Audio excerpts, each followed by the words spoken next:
Matikela, welcome to my YouTube channel. So today I want us to talk about the 31st of August, 2026. Okay, I'm joking. Actually, Tina, I did not know that they will be airing today because I thought they postponed until the 31st of August, 2026. Now, a friend called me saying, Noni, are you aware that the court is on Casey Adlala? And I'm like, no, I didn't know. And then I went to check and I started listening from there because I was already late.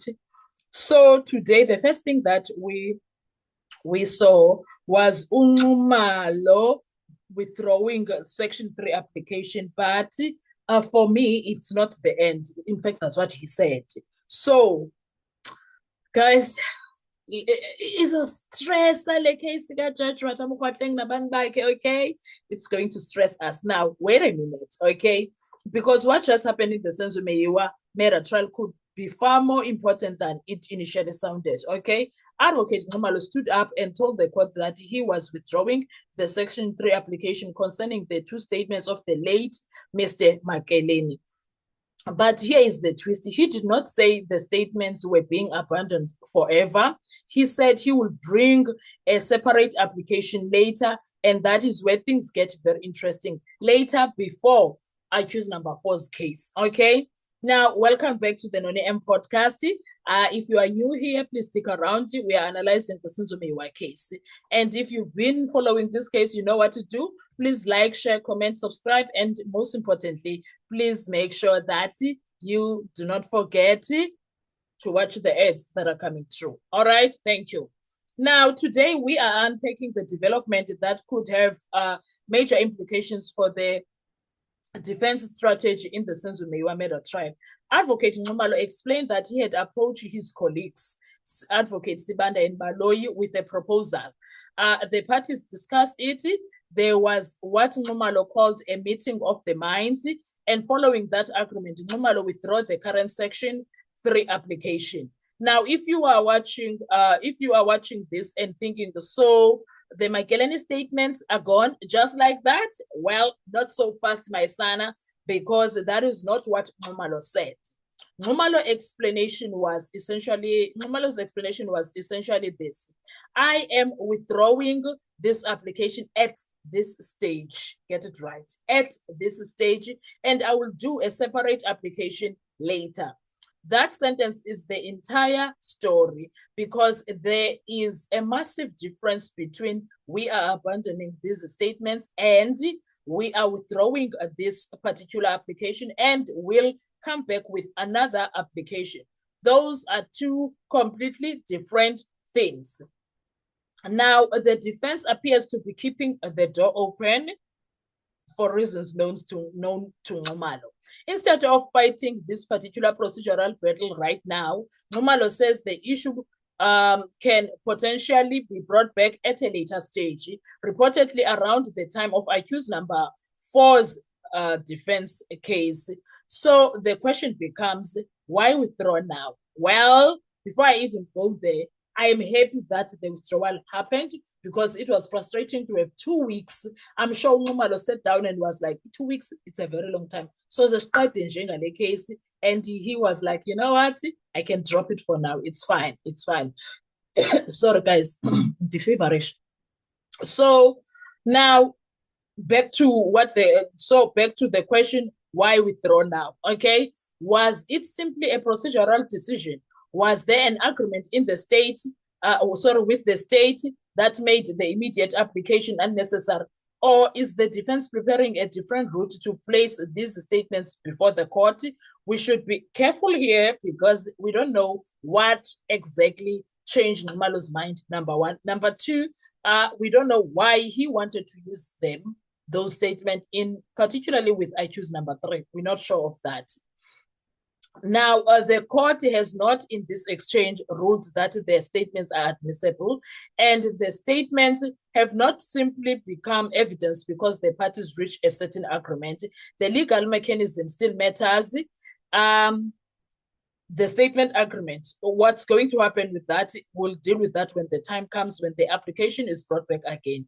Nxumalo says, okay, But then there is another fascinating part when it comes to the entire situation. Nxumalo has says that he approached Advocate Sibanda and Baloyi. They discussed his proposal, and eventually there was a meeting of the minds. That means something was agreed between the parties. The next question is exactly what was agreed, because that is what us people that are watching the case should be watching for. What was the agreement, or was the agreement simply about the accused being brought to court, or was it about the timing of the application? Was it about procedural arrangements, or was it something more substantive concerning the Makeleni evidence? And the exchange itself does not answer all those questions. And that's precisely why this development deserves our attention, because I honestly want to see where is this going to end? How is it going to end? All of that, Shandy. So I don't know about you. I'm very curious.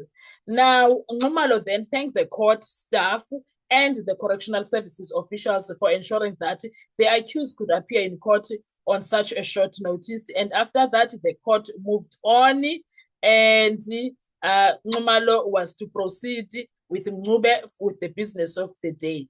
But don't let the calming or the calm ending fool you.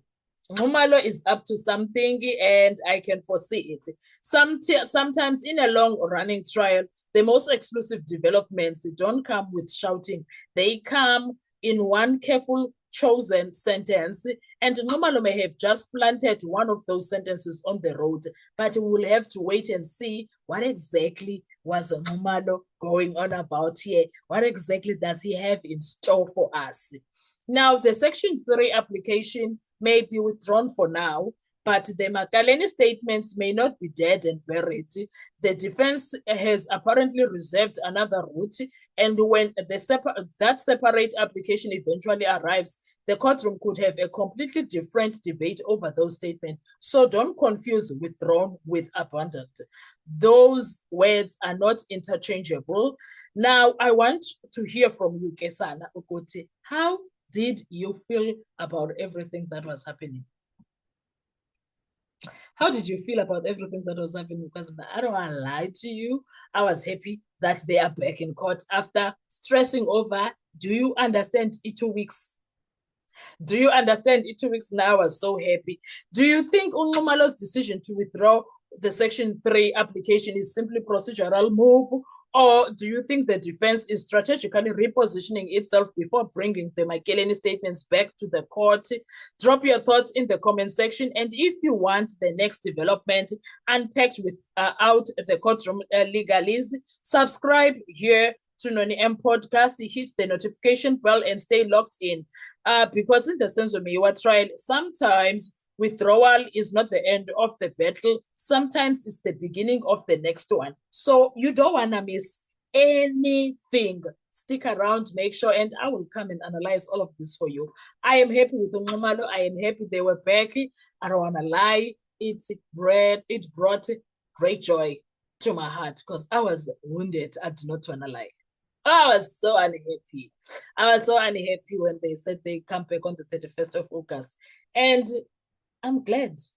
I'm glad Uguti Nxumalo came to his senses. I'm so happy. What are your thoughts with everything? I want to hear from you. Thank you so much. And thanks to everybody, like the court, the meeting that happened, whoever organized that. Nxumalo. Yeah, izolo bungikwadisile, but namhlanje I'm very happy, Kesana. I'm so happy that you find a strategic way of dealing with things. I'm happy, and I forgive you, Nxumalo. Oh, you pissed me off, bruh. You pissed me off. I don't wanna lie, but today I forgive you, sir. I forgive you, my black mamba. I forgive you. Okay. Thank you so much. He did well, even with cross-examination. We are going to do a video and focus on cross-examination, which was very interesting. So while we are doing that, please make sure you watch everything. Please do that for me. Thank you so much. Please do enjoy. Bye-bye.